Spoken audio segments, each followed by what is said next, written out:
Hi, this is Main Geek and I'm Dan. Welcome to another video. This video is identical to another video on the channel. This one is the voiceover one. The other one is the music one. Check out Chekhov's nails. They'll show up later.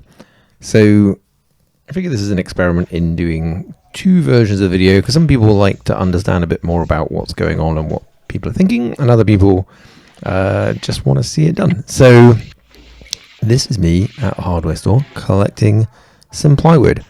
I was asked a little while ago by my brother to try and make some large Lazy Susans for a theatre production, dance group, something like that. The basic idea is they want to put some door frames on the stage that they can rotate halfway through or as part of a set change. And what we really want to do was the cheapest possible way to achieve that. In a sort of robust, safe, but also cheap, because let's not spend vast amounts of money on a sort of a set prop. So I've got my sheets of plywood. I did a prototype a while ago. This is me making a set of 6 based on that idea. Pretty much this was designed around this basically 1.2 meter by 600 mil wide sheet of ply, which is very easy for me to be able to pick up and put in the back of the car. I don't have to get delivery. So a lot of the design was basically, what is the biggest thing I can make out of sheet stock of that size by just cutting it in half, making a bunch of squares.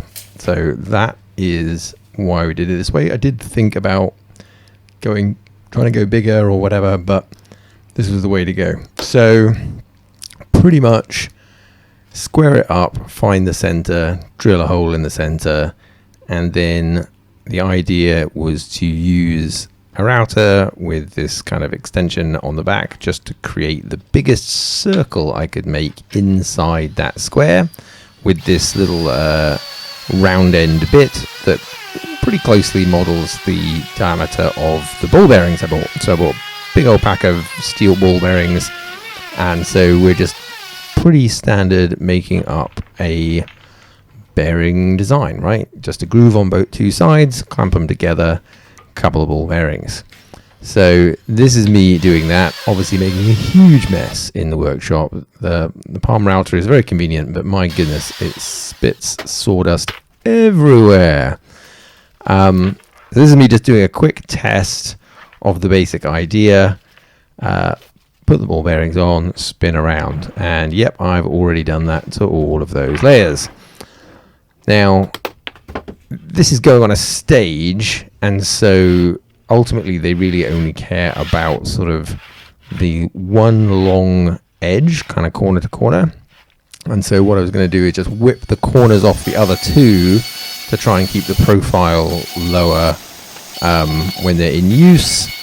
So this was just cut them roughly down on the bandsaw and then come back in with that very messy palm router to trim them all up. So once I basically got one set at the profile I wanted, I could just stack each other set on top and just rip them all down with the router.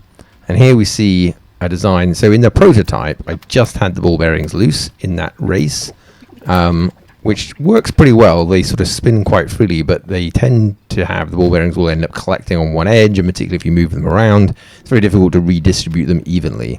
So this was my idea for keeping a number of ball bearings in situ, so they don't move from those locations. It adds a little bit of friction to do it this way, which is actually not bad. Like, ultimately, they don't want them to be really free rotating. They want them to be rotatable through 180 degrees and pretty much pinned in place at those two locations. So I think this is the nicest way to achieve keeping the ball bearings evenly distributed and still kind of operating. So it's a little bit stiffer, but I think that's a trade-off that we can go with.